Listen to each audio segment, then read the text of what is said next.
Hello students, today we are discussing a new topic, that is structures. Now, structure is defined as a collection of members of heterogeneous data type. If you remember, before this we defined arrays, and we said array is a collection of the elements of homogeneous data type that are stored in contiguous memory location. There we used the word homogeneous. By homogeneous means, homo means same, that means which are of same type or same genus.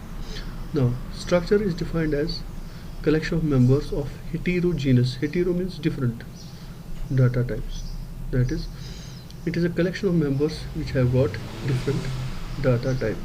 In arrays we used elements, but in structures we are using the word members. So array is the collection of homogeneous element stored in contiguous memory location, but structure is a collection of heterogeneous members of different data types. Now, before I explain what structures are, we have to see how the data is stored in different organizations. I will take some examples to clarify this. Whenever the student enters into the college or university, he is asked to fill a form, and that form lists the different fields which the students has to fill, and once the student fills his form, his information is collected. But in the form, the student has to give his, suppose, name, his roll number, his age, his marks in the previous class, his address, his phone number. Such elements of the form are called as fields. So field is the smallest element of the information. I hope it's clear. Let me once again tell you. Once a student enters into the college, he has to submit his information, and that information is usually submitted in the form of forms, and the form has got different fields which the student fills the values for those fields, and his information is collected. Now I defined field as the smallest element of the information. By smallest element of the information is that it cannot be broken further. Suppose I have the information as age. Now age cannot be broken further. If I take a field as name, now name can have three parts, that is first name, middle name and last name. But once I take first name, it cannot be broken further. So field is the smallest element of the information that cannot be broken further, or in case it is a collection of subfields, then we say it is a composite field. That is, it is composed of more than one fields. Okay. Now, once the student fills his form, that is he fills the values of different fields, we say it is a student record. Now we call it as a technical name record. So what is a record? It is a collection of related fields.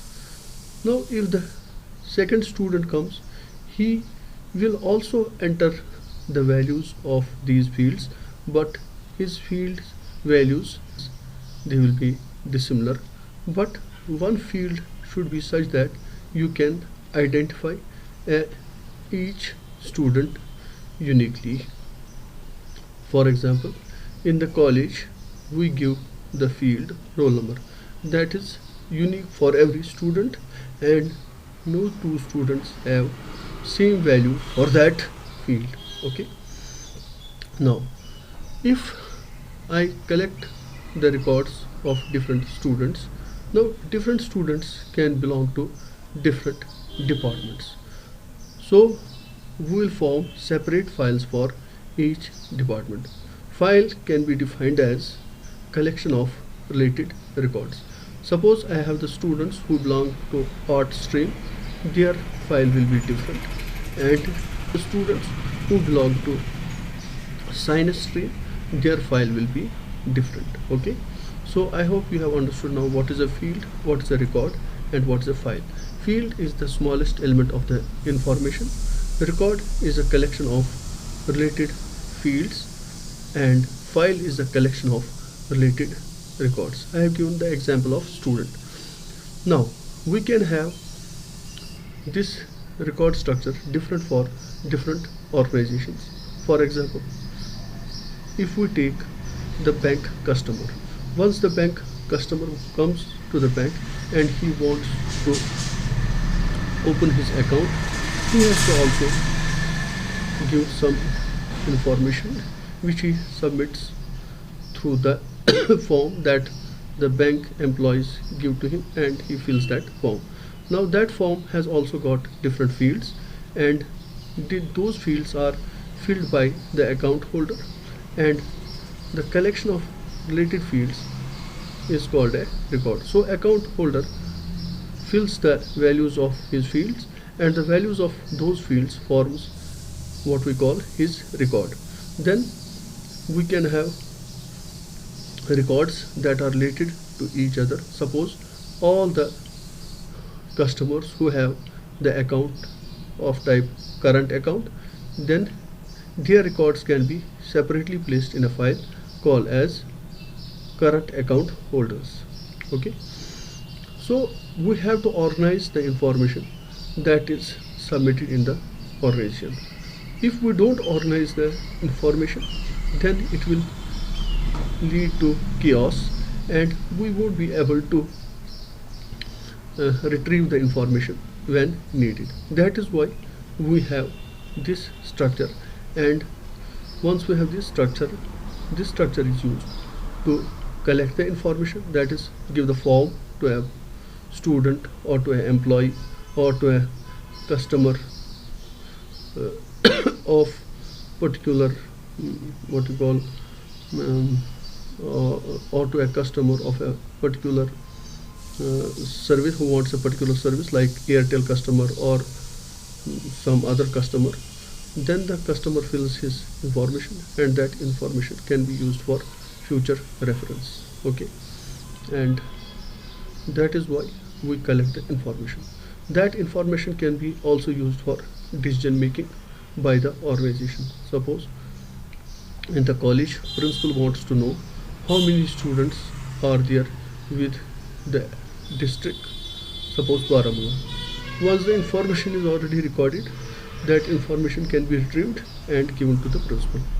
Same way in the bank, if the manager wants to know the information about a particular account, we can search for his record and then give that record to the manager, and he may use that information for making decisions. Okay, so we have seen that in real life every organization handles the information, and that information or data is always stored in the organized way so that it can be retrieved easily, and different other activities that are related with the organization are related with that information also that is stored by that particular organization. Now let us come back again about the example that I gave in the beginning. Suppose a student comes to the college and he is asked to fill a form. Now that form will have different fields, and the collection of those fields will form a record, and once he gives the values of those fields, that will form the record of that student. Okay, that is values of those fields. Once is the field, then is the collection of related fields, then we give the values to that field, and the values to that field forms a record for that particular person, because for second student the values for those fields will be different, for the third student the values for those fields will be different, but the structure of the information will be same. That is, every student has to submit his information in that format only. That means he will be given the same form, okay, and the same form will have same fields, but those fields will have different values. I hope you have now understood how we enter the information into the system, say college, okay. Then we keep the collection of related records in separate files. I think this is clear now. What is a field, what is a record, and what is a file, okay. Field is a collection, field is the smallest element of the information, record is a collection of related fields, and file is a collection of related records. Now what you call the information that is entered into the system is always in an organized way. There is an order and a structure for that information, okay. Now structure, the concept of structure in C or C++ implements this concept of the records in the programming language. Now what are the structures used for? Structures are used to organize the data in a meaningful way. It is convenient way of handling group of logically related data. Now if there is student data, then we have got his different fields. Those fields are related to each other. Now if we have got, suppose, some employee, he has also got certain fields that are relevant to his organization. Suppose we have got the employee of bank, then his information will be always there with the bank people, and that information will be again in the form of fields, organized in the form of fields. But that information is not related to the student, because student's information is different and the employee information is different. That is why we say record is a collection of related fields. So we have to keep related fields together in a record. If we have a student record, we cannot have a field like salary for that, okay, because the student does not have a salary, okay. Now that is what we mean by collection of related fields. So record is a collection of related fields. We cannot have unrelated fields in a record, and field is the smallest element of information. Now therefore through the structures we pack the logically related data into one unit. How we create these structures? There is a stepwise process that is involved and let us see what is the process, okay.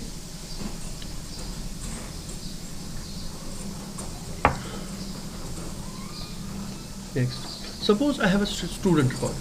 His information will be of a collection of these fields, like we have student name, we have his roll number, we have age, we have address, and we have his marks. Then we have his phone number. We can have marks of physics, and we can have marks of chemistry, and we can have marks of biology, okay. Now the student record, so it's a collection of related fields. Now name, student name is again set of characters. His roll number is an integer and his age is an integer. That means these fields have different data types, okay. Now how we organize these fields into a unit. That unit we have to first define. That is, this is actually the structure of the student record. The word I use, structure of the student record. That is the student record. Every student's record will be of this structure. That means every student will have name, roll number, age, address, phone number, marks physics, marks chemistry, marks biology, and you can take this, suppose marks of I have not written a subject, say English, okay. Now so this is a structure of the student record. That is how the student record will look like. And once we know the structure is like this, then we can use a form and ask the student to fill that form. First we have to create a structure of that form, okay. This is the structure. Now if we have got employee record, the structure of his information will be of this type.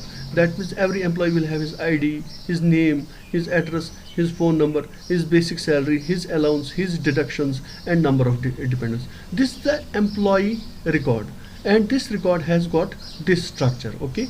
Then employee number 1 will have a different values of these fields. Employee number 2 will have a different values of these fields. Now I think you have understood. First is the structure, then is the values of the fields. This is important. Structure simply says what is the, what you call the template in which, or the format in which we are going to store a particular record. Okay, the format is like this. The proper word would be format, but we can use a word structure also. We say this is the definition of the structure of the employee record. This is the definition of the structure. Now I have not given the values yet. I have simply said that my employee record will be like this, that will be having those fields, and this form is called as a structure. Okay, now how do we create structures in C? First step is defining a structure. Defining the structure is something like this or something like this. That is, we have a structure of a particular entity, say student. We should be like this. Okay, and then the second step is creating the structure variables. That is the declarative statement. This follows. First we have to define a structure, that is what is the structure of the information that we are going to fill, and then we have to allocate the memory for that structure. Okay, first is defining a structure, second is creating a structure. Creating a structure means creating a variable which will be used to store the values of different fields. Okay, first is defining the structure, that is what is the structure of your information. Then second step is creating a variable that will be used to store this information or the values of these fields that you have defined in the structure. Okay, now third step is, this is an optional step, that we can initialize these variables at the point of declaration. And the fourth step is, now once those variables have been created, they can be used to input a record, that is add a record or a display a record or process a record or delete a record or modify a record. Okay, so first step is defining the outline or the format of a record, and that we call as defining a structure. Once we have created the outline of a record or a format of a record, and we have defined that our record should look like this, and once we say our record should look like this is something like that only, that it means our record should look like this. Okay, how we do it in C? We have to do it like this. This is our student record, that is the format of a record, and in which we know that every student should have name, roll number, age, address, phone number, marks physics, marks chemistry, and marks in biology. I'll take this example and I'll implement this example only so that you can understand what I mean. Okay, now this defining a structure. So now the first step is defining a structure. This is something that we have done in the form we understand. Now let us write something that C will understand, that we should have a structure of a record like this. And how we do it? That is, we use a keyword structure, and we say that then we give a name. This is a user defined name for the structure, and then you have to give the name of the structure. The user defined names have the same rules which are for the variable or for the function names or for the array names. We have already discussed those rules. I need not to discuss that here. Here what I am saying to C, that my student record should be like this. Okay, now I say I need a name. So the common sense here tells that name should be a character, and name cannot be stored in one character variable. It should be a set of characters. So I reserve 40 characters for the name. Therefore I create a character array of 40 characters. This I have already discussed in the video, character arrays. Now my roll number should be a number, and number cannot be a decimal number, so I take roll number as integer. Then age, again it will never be in decimal numbers, so I take it as an integer. Now address should be again set of characters, so I take, it will be bigger than name. Normally, logically, the address of a place, it will have so many things in it, so we take it as 70, and this is as per the requirements. Okay, you have to reserve create an array that will satisfy all the values, or that can store the largest value, and the smallest value will be accordingly will be also accommodated, and you have to give the size of the array accordingly. I have taken size as 70. So this is no hard and fast rule. The structure you create, you should reserve 70 for its address or 40 for its name. This is as per your requirements. And now the phone number. The phone number is normally mobile phone number nowadays, and it is 10 digits, and then there's a country code of 2 digits and that plus sign. So it is total 13 characters. I have not used the integer here, even though phone number is a number, because our integer cannot accommodate such large numbers. As I told you, it's 2 bytes and there is a range of the numbers it can hold. So I have stored it in a character variable, okay, or a string. Now, marks in physics. Marks in physics. Marks in physics are again integers. The marks in a particular subject, they are numbers, and again they cannot be decimal numbers. Then marks in chemistry, and if your semantics is like that, it is going to be in decimal numbers, then you have to declare it as a float or tuple. No problem in that.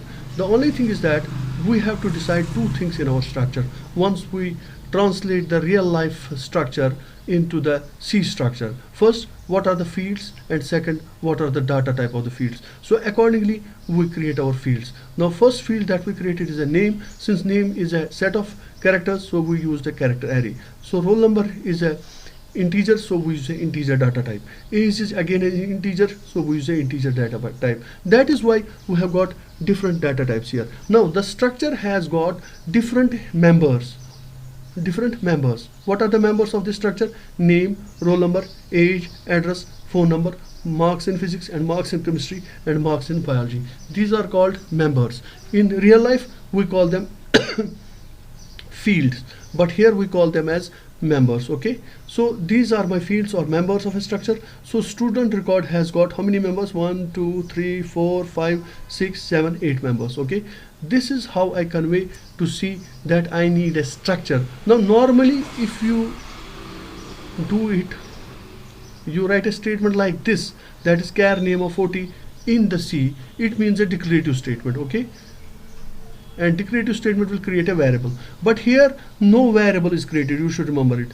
By looking is not what it means. It means that you are simply telling C that you need to have a record of the student, and the student record will be of this format, and for each student the record format will be same. Okay, for a particular situation or for a particular college. It may vary from college to college or from university to university. I am taking a particular example where the student structure should be of this form. So you have to form the structure according to the situation or according to the organization. It may have more number of fields or less number of fields, or it may have some unique fields which are not present in other universities form. So that is not a problem. The problem here is to make you understand that a student record should have this structure, and this is the example that I have taken. I told you there is no hard and fast rule. You can increase the number of fields, you can or decrease the number of fields, you can add new fields. Okay, so it depends on what structure you are implementing, or and for what organization you are implementing, and what sort of information they want from a particular person. Okay, so now this is my structure of my student, and this declarative statement here is not a declarative statement. It is simply telling that I need a student structure in which there should be following what you call fields, and these fields we have to also give data types. Now this structure should be enclosed within curly braces, and the end of this you have to place a terminator. This is how we define a student structure. Let me go into IDE and do it there, how we do it. Now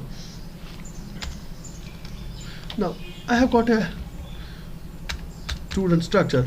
Now this is my main function, and I told you in the beginning my body of a main starts from here at this first curly brace and ends at the last curly brace. Okay, this curly brace it starts and this curly brace it ends. How can why should I define the structure? I can define my structure. The first step is of using structures is defining a structure. That is, if I don't define a structure, I cannot use it. Okay, first I define the format of the information. That is what I call as defining a structure for a particular what you call entity, say student. Now I say sit ruck char student, then you can give any name. Student, I have defined it outside the main. If I would have defined in the main, that means within these two curly braces. You can do that also, but what I am doing, I am defining my student structure outside the main. Okay, you can do it, both situations are possible. Now in the end there should be a dot. Now I decide for the fields, what are the different fields. Can look into here and define the fields. Then I use a char, say name of 40 characters. I say my first field should be of this data type. Then I say integer roll number. Okay, this is my second field. Then I enter his age, int age.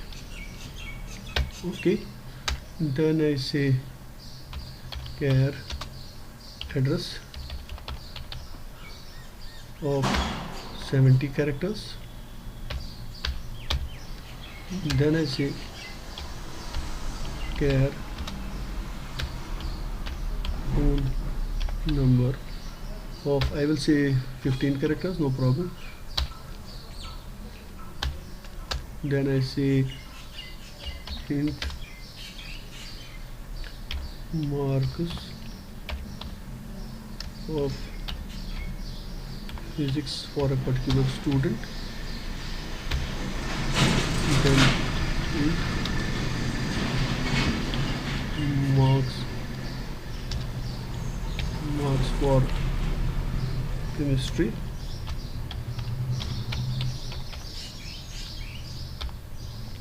Then I say int marks of biology. This is, I have defined my structure as per the specifications I require. So what I am telling my C compiler is that I need this structure, that is student structure of this form. Okay, this is called defining a structure.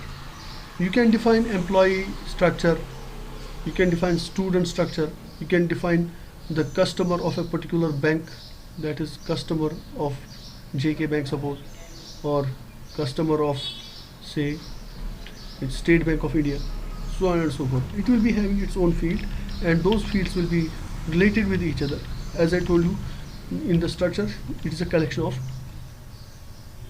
members of heterogeneous data types. Now you see data type of the first field is char, then int, then char, int, and some members can be float and double also. These are actually basic data types. Okay, so we can say another way of understanding structure is it's a collection of basic data types.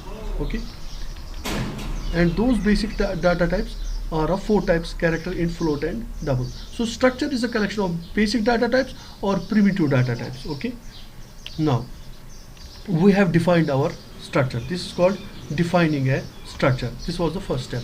Now this was defining a structure variable or a template. Template means how our structure should look like. Then we can also call this as a record. Now this can be used to store a student record. Now every student will have his own record. Okay, every student, you should remember this. First we had defined how the structure should be like that. What's the structure of the information that we are going to enter for a student, and in that we defined what are the different fields that the student should have and what should be their data types. So this is simply defining a structure. We have not created memory variables for it. Okay, as I told you, they seem to be look like a declarative statement, but they are not declarative statements. Okay, one more thing I need to clarify is that suppose I have got this structure and I want to give the value of age as 90. Suppose you can initialize at the point of declaration, but this is not a way to do it, and it will lead to errors. Okay, you can compile it. I will show you. Once we compile it, it gives me a message what's the declaration syntax error. If you try to initialize a structure field within the structure, it will give an error. But if you try to use a declarative statement, say here or anywhere, that will be not within the structure. Suppose int of s equal to 10, you can do this initialization and it will not lead to error. See here, it gave an error. I remove this. Now if I compile, see here,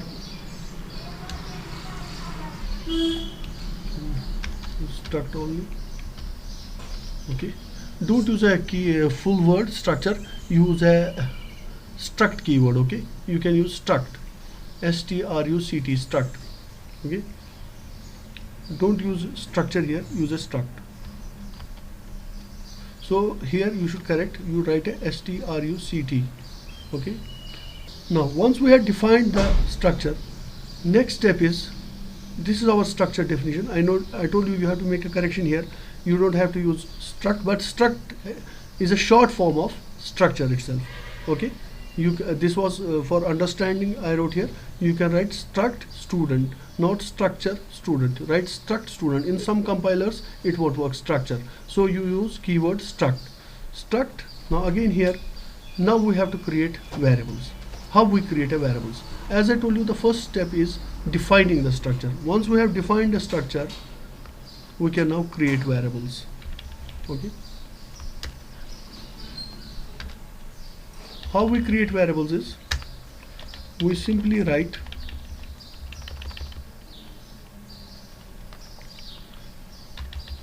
the first line of this. This will be a different statement. We can say struct.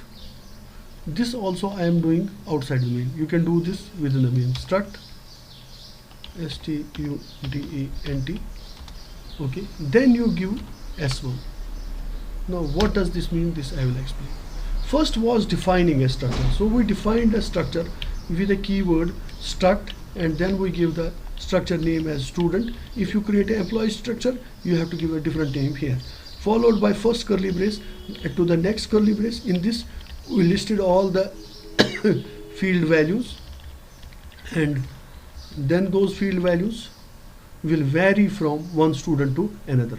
Since this is simply a structure, now once we create a variable for the structure, suppose s1 is now the variable of the structure type struct student. It is a variable. So now struct student becomes a new data type. Struct student becomes a new data type, because whenever you create a variable, the procedure is first you have to give the data type, then you have to give variable, then you can initialize its values. Now struct student, you take this as a new data type. Now new data type is, now I have declared a variable of this type student s1. What will happen? S1 variable is created,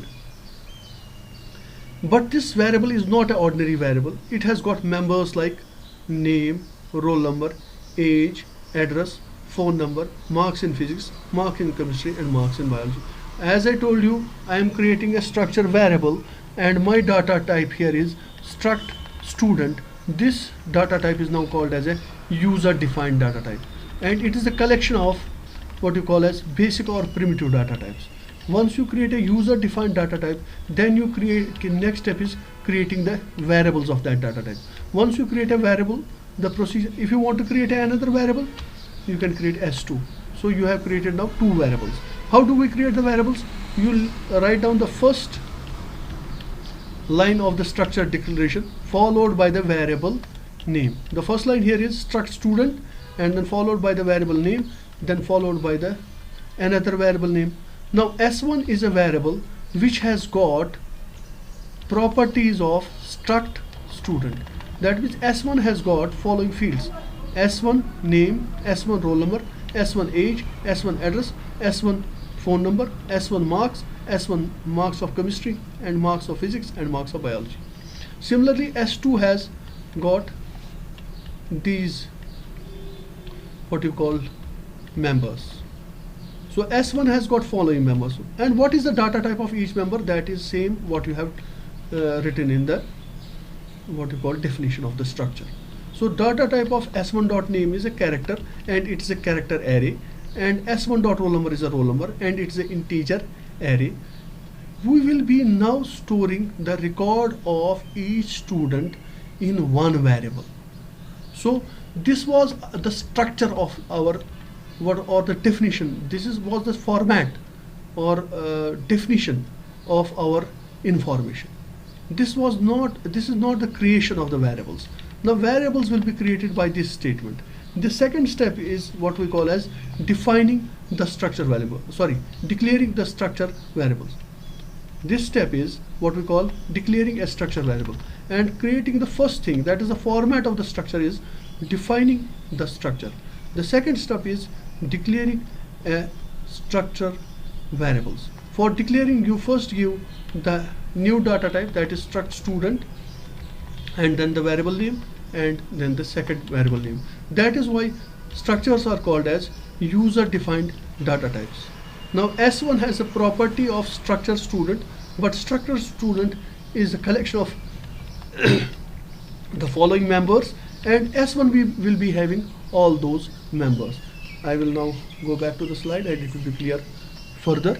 So first I defined the structure of a student, or the structure or format of a student record. Then I created a variable of type student S1. We can create variables by two methods. That is, we can leave them, we can create them and we don't initialize them. Then we create them and we initialize them also. But I won't be showing you initialization today at the point of declaration. I simply create a variable. Okay. Now each variable will be used to store one record. Okay. Here I have created a variable S1. Okay, and that will be used to store one student's record. Now S1 is not the ordinary variable like char, int, float or double. S1 is a special type of variable called as structure variable. Once we create a structure variable, it has got following members. Okay, and each member has got the same data type that is given in its definition. Okay, now let us go ahead. Now this is how you will understand. Now once we have created a structure student S1, that is a variable of type student S1, now the memory will be allocated and following variables will be created accordingly. For character name 40, we'll have a variable that is s1.name, but that variable will be a character array of 40 elements. I cannot draw 40 boxes here. I have brought few boxes, but it means it is actually 40 elements, means 40 characters. Now name of this variable is s1.name. So s1 is a group name and dot is what we call as a member operator. Okay, and name of the member is name. So s1.name, if we have got a particular student number 1, his name will be stored here, his roll number will be stored here, his age will be stored here, and address, phone number, marks of physics, chemistry and biology will be stored accordingly in its memory. Now this is the step, that is when we declare the variables, that the memory is allocated. That means so many locations are created for the corresponding members according to their data type. Now what are the members? We have got a name, so we name of 40 characters, so 40 characters array is created, but the name of that array is not name only. The name of the array is s1.name. That is the difference. Now a roll number, an integer variable is created, which is again 2 bytes, but the name of that variable is not roll number now, because roll number does not have an individual existence. When we defined a structure, I told you these are not variables that we are creating. We are simply saying this is the format of our information, or this is the format of our record, or this is the template that tells us how our record will look like, or this is a structure that tells us how our record will look like. Now next step is creating the variables. How we create a variables? We write the first line of the structure, that is struct student, then we write the variable name and followed by terminator.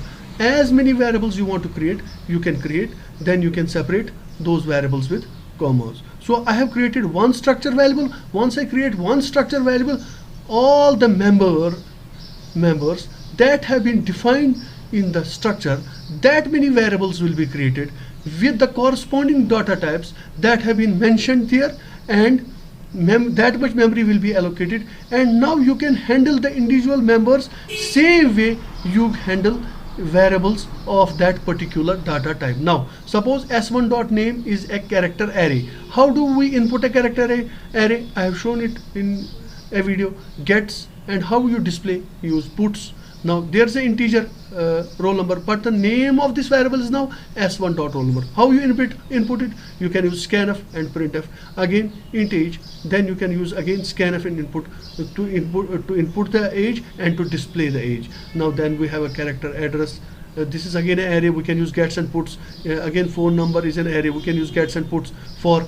This is so far as inputting a structure variable is concerned and displaying a structure variable is concerned. That means for inputting, what you have to do, you have to input all the members one by one, not necessarily in the order in which they have been defined in the structure. You can follow any order, okay, but you have to input all the members from the keyboard, and depends on their data types. We will be using accordingly such input and output functions.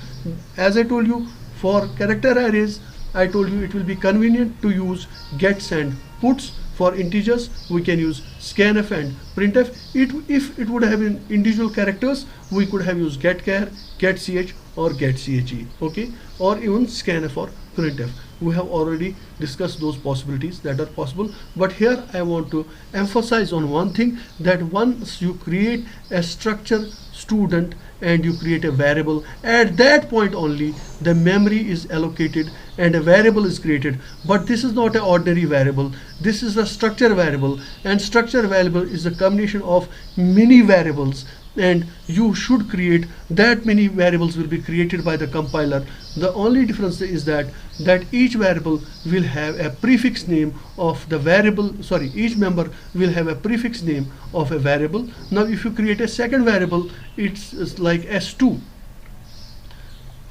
Let me go here again in the compiler and show you, or IDE, and show you what I mean. See here, I have created two variables. I have created two variables, that is s1 and s2. Now when I created s1, so many members are created, but with the group name s1 dot name, s1 dot roll number. So the information of one student will be recorded in s1. Then I created s2, that is another variable of type struct student. Now once that variable is created, it will have that many fields or variables created again once more, that is s2 dot name, s2 dot roll number, and s2 dot age. Then you can store the information of the second student in s2. So as many students you have to create so many variables, and in those so many structure variables, and in those variables you will keep the information that is concerned with one student. In one variable you will keep the information that is concerned with one student. In another variable you will store the information that is concerned with that particular student. So every variable will hold a record of a particular student. This is my point. First we defined how our structure should look like, or how our record should look like, that we call as defining the structure. Then we created the structure variables in which we actually will now store these values. Since the values are to be stored, therefore we need memory locations, and how many memory locations will be created, that depends on the members. As many are the members, that many memory locations will be created for that particular variable. But how do you identify those memory variables? With the structure variable name dot the field name that you have given, or the member name that you have given, and dot operator is called as a member operator, okay. Then for student s2, again that many variables will be created, and each variable will have the data type that is given there, and you will be handling the individual members like we handle primitive data types, or the variables of primitive data types. So s1 and s2 are now structure variables. First step is defining the structure, second step is declaring the variables of a structure. Now comes the third step, that is how we input the values of a structure. Today I'll be showing you inputting the values and displaying the values. Now I have got a structure student s1. I have to input his values. I'll say printf what is the first member? I can just zoom the window. Okay, my first member is name. So name is a character array. How do I will say enter the name of a student. Okay, since it's a character array, I'll be using gets for this. This is the input function that I have already discussed. Gets name, easy thing to use. Okay, then we have to enter the roll number. I will say print f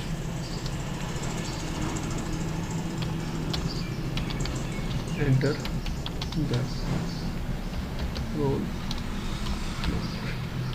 First I say enter the name, then I say enter the roll number.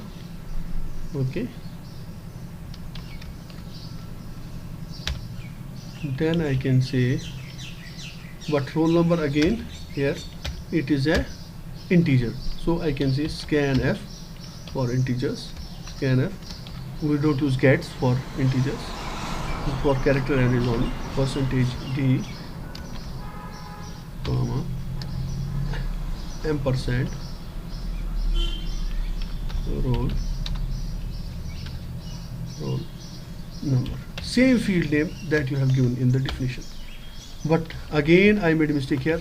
I have to use s1 dot name, s1 dot name, because name does not have an individual existence, that I told you. s1 dot roll number,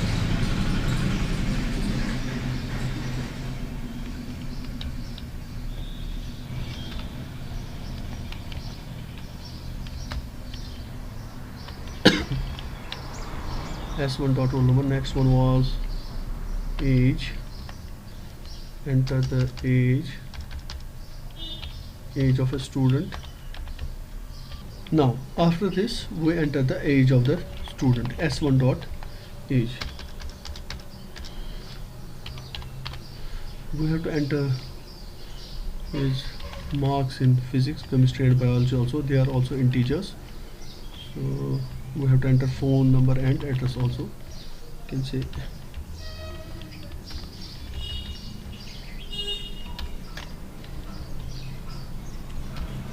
we'll say enter the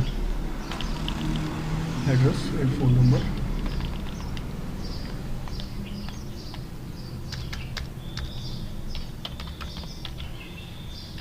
s1 dot address, and s1 dot enter the name, address and what was the other thing, phone number.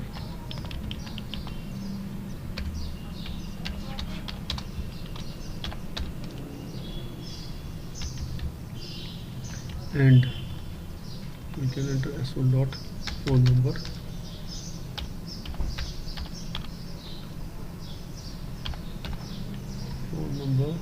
s1 dot phone number, s1 dot address.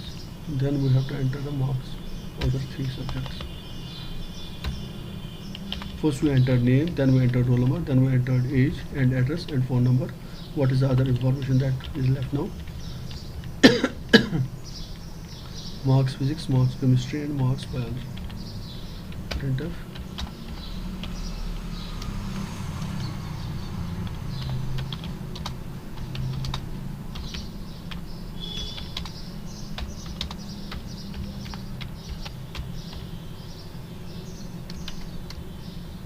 Now we enter the marks for physics. We'll say scanf for the scanf. Some marks are integer again.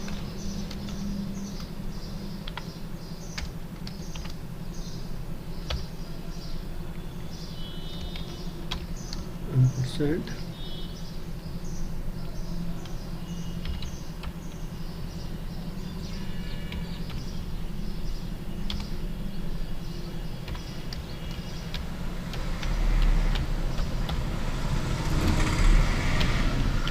Then we can enter the marks for other two subjects also.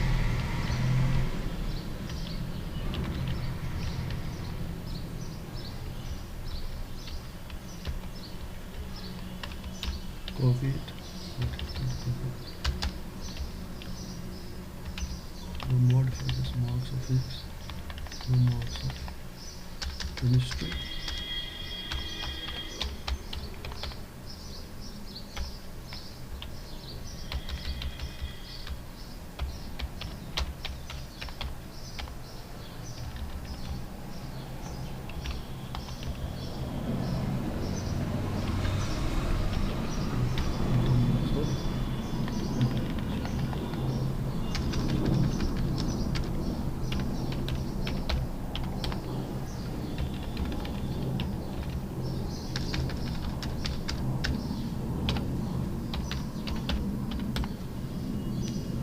So this is how we enter the student record. Now this student record is for a particular student. If we have to enter the second record, we have to write the same statements for S2, and instead of the prefix as S1, we'll be using S2.name. So I'll show you for S1, then you can try for S2 yourself. This is how we enter the record. We have to enter the values of all the fields, that is name, roll number, age, address, phone number, marks in chemistry and marks in biology. This is the definition of the structure variable. This is the first part.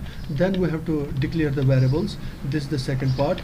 Then there's a third part. Now what are the operations we can do? We can input the records. Now we can display the records. We can input the record means we are adding a record. We can display the record. We can find a particular information in a record, and so many other operations. Today we'll be doing what we call sum of his marks in 3 subjects also. How we find the mark, sum of the marks of his students in his 3 subjects, and this will be doing the processing on these fields. Then we will display the record also. Okay. Instead of scanf, we will be using printf here. Okay. Now let us compile this first and see if the errors are there. What are the errors? Let us see. Phone number is not a member of a student, so this phone number, what is the field name? Phone number S1 dot phone. It is, I have not written correct spelling. I should use phone number, PHONE. So again, let us see the errors. Undefined symbol, marks physics. So how we have marks? Oh, I have to use S1 dot marks of physics. Sorry.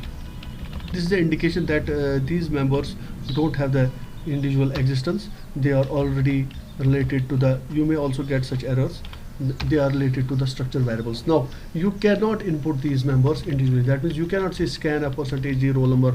This is another point that we have learned. We cannot say we cannot accept the members individually without using the structure variables. You have to create the structure variables, then only these members can be accessed. Okay. So you have to always give the of the what you call variable name, then dot operator, then the name of the field. Okay, this is another thing we have learned. Now let us input this variable and see how it works. So first enter the name of the student. I enter his name as Asif. Okay. Now let us watch also. Alt D. Then I watch S1. I watch S1, Alt D. I also watch S2. Okay. Now this is a one more thing that we can observe from this tile. Okay. Now this is my watch. This is my message, and you close the message window, and we can tile again so that you can look at the entire thing. See here. Now first I said enter the name of the student. Okay, I entered the name as Asif of S1. So S1, the first member is the name. So the second member here is, you can look here, the second member is roll number. For that it's an integer, it gives the initial value of 0. The rule here is that if you don't initialize the members of a structure, it gives 0 value to the integers, floats and doubles, and it gives the null string value to the strings. You have to remember this. That is, this is a special case. But if you don't initialize the normal primitive data type variables, they will have junk values. But if you create the structure variables, the members will and you leave those members uninitialized, you get the value 0 for integer, float and double variables, and you get the null string value for strings. Okay, this covers the most of the data types. And if it is an integer array, you will get 0 values for all the elements. Okay, so that way structure variables are different. See, I have created a structure variable here. I have not given the initial value. As I told you that I'll be showing you how we do initialization at the point of declaration. This I delayed deliberately so that you can learn here. Now next field that I'm entering for the S1 is his roll number. Okay, once I enter the roll number, say I say roll number 78. Now this is the record of a particular student whose name is Asif and whose roll number is 78.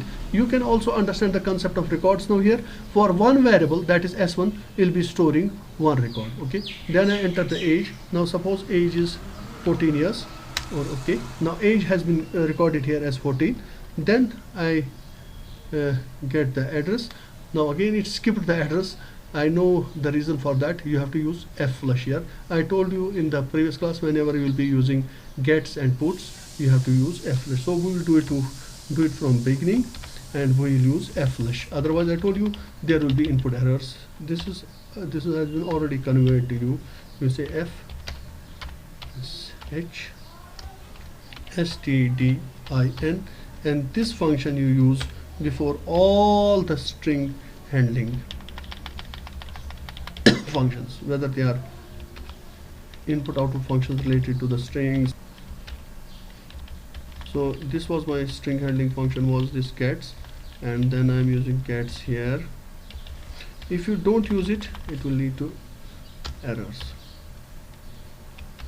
Run it again, no problem. So first is enter the name of the student. Now name of the student is Timmy. Okay, now we enter his roll number as 12. You see here the roll number is entered as 12. Now you enter his age as 14. Okay, then you enter his address. Now you enter his address as suppose Badgam. Okay, see here the Badgam is listed in the address. Then you enter his phone number. You can say 901854063. Okay, so this is Timmy. He is this. Now 3 more informations are to be recorded. His marks in physics, suppose 67 marks. Now see 67 marks. Then his marks in chemistry, say 78 marks. Okay, 78 is recorded here, and then his marks in biology, this is 67. Now this is clear again. What is clear here is one structure variable stores the record of one student. Now if you want to store the record of the second student, you have to create another structure variable S2. So I am showing you how to enter the record of a one student. There I have to use a prefix name as S1, but if you use for student S2, then you have to use a prefix name for the structure as S2 followed by dot operator and then the member name. That you can do as an exercise at your home. Now how we find the sum of marks of a student? Okay, now I could say sum equal to S1 dot his marks in physics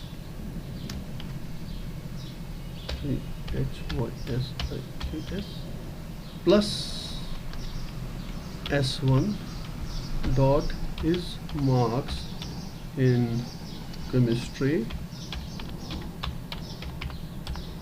plus S1 dot his marks in biology. This is how I find sum of his marks, but first we have to input the record. If we don't input the record and we start adding the marks, you will be adding some values that are not being given by you or input by you, and you won't get the correct answer. Then you can find display his sum of his marks. Printf. The sum of marks is, then you can see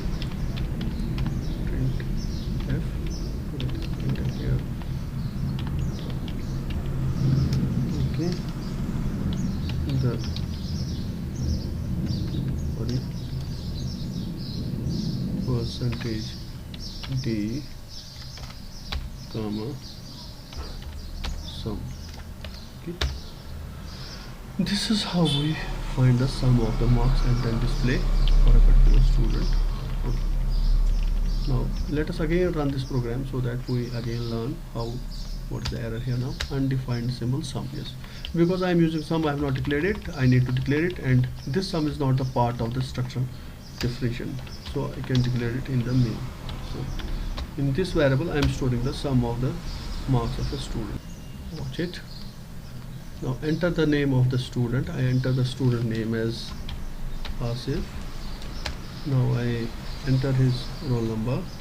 I enter roll number as 34. See here, now the information is being collected in the different members of the structure variable S1. Now I enter his age as suppose 13. Then after that I enter his address as suppose Kimport, England.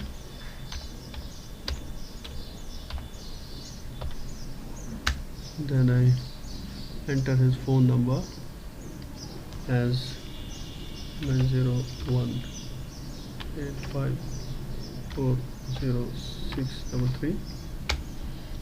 Then his marks in physics 56. You see here the information is being collected here in the variable. Now marks in chemistry as 89. Okay. Then marks in biology I enter as 67. So these are the marks in 3 different subjects. Now I'm adding the marks of this student and storing it in a variable sum. Then I can printf the marks of the student as 212 marks here square. This chunk of code where I found the value of the sum of the students marks that, in different subjects, that is physics, chemistry and biology.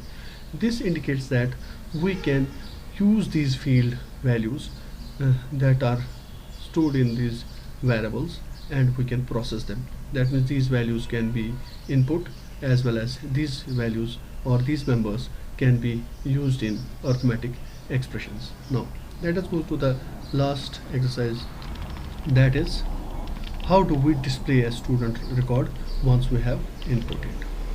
Instead of scanf, we'll be using this code only.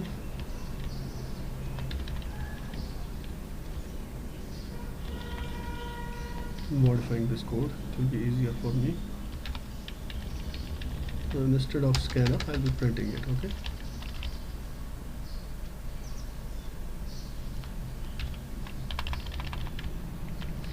The name of student is equal to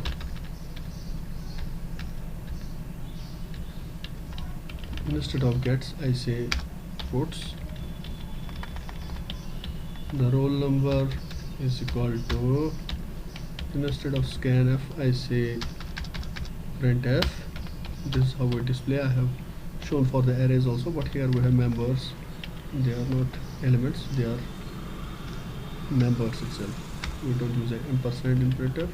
Then I say the age is equal to, because enter the age will lead to confusions, scanf. You can see instead of this.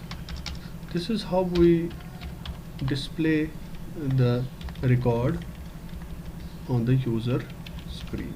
Okay.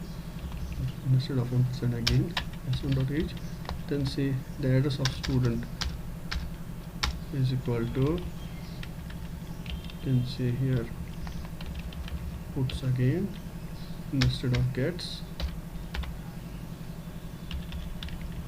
and then we can say the phone number of the student is equal to,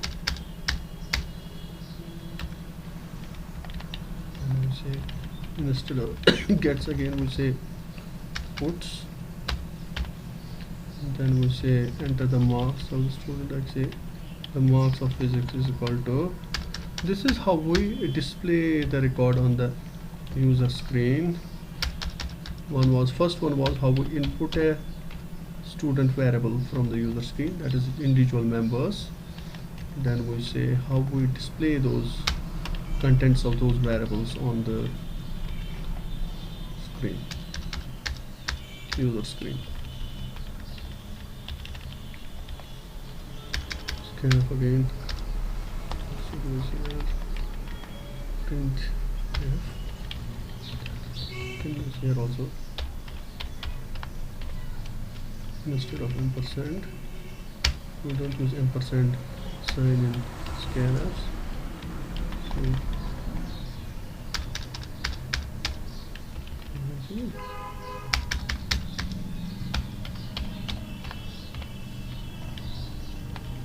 Okay, this is my program now, it's ready, so that I can display the contents of a what you call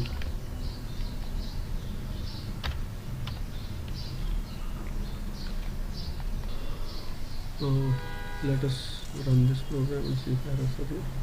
What are the errors? Function pets I should use. Oops, okay, I have not given the correct name. Now I can run the program. Now see here, first clear the screen, then enter the name of the student. Again I enter the name of the student as Arif. Now roll number I enter as 45. See here the information is being collected. Then I enter his age as 14. Okay, then I enter the address of the student as say Baramulla. Then I enter the phone number of the student. The phone number can be 644. Okay, then I enter what we call C phone number has been collected. Then I enter his marks in physics say 78. Then I enter marks in chemistry say 67. Then I enter marks in biology, that is 34. Now I am processing his record, that is I am finding the sum of his marks of a particular student whose name is Arif, whose roll number is 14, whose age is 45, whose age is 14, and he's from Baramulla. His phone number is like this, and the marks for 3 subjects are like this. They are stored in S1. Okay, then we find the sum of it. Then we can add the individual fields and find the sum. The sum is again displayed on the screen, that is 179. 78 plus 67 plus 34 is 179. Then we find the display the name of the student. First we display the name of the student. So the name of the student, it has come here after the sum, that the name of the student is Arif. Then his roll number we display. His roll number has come as 45. Then his age, see his age is 14, and this is how we display a record.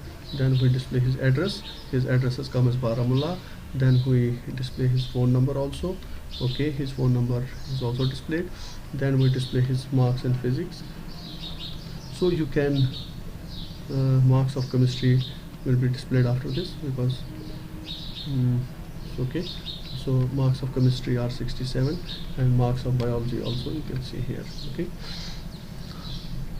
so this is how we, in the first step we inputted the record, in the next step we process the record, and in the third step we display the record. This is all for the today so far as programming part is concerned. Let us go back again and see if we have some yes. Now rules for initializing the structure variable. We cannot initialize the structure members inside the structure tablet. I tried it and you saw there was an error. The order of the values enclosed in braces must be the order of the members in structure definition. This will come in the next lecture. You can note down these rules right now. It is permitted to have partial initialization. This will also come in the next lecture. The uninitialized members will be assigned following default values. This you have seen: 0 for integer and floating point, and null character for characters and strings. We have seen that if we did not give initial values to S1, you got 0 for integers and float, and you got /0 for characters and strings. Now next, how we copy the structure variable, that I will show in the next lecture also. Now some important concepts that you should remember are: structures are user defined data types. They are user defined data types. They are the templates, or they serve as a format how your record should look like. The structures are abstract data types, that means they serve as models, and based on that model your variables are created.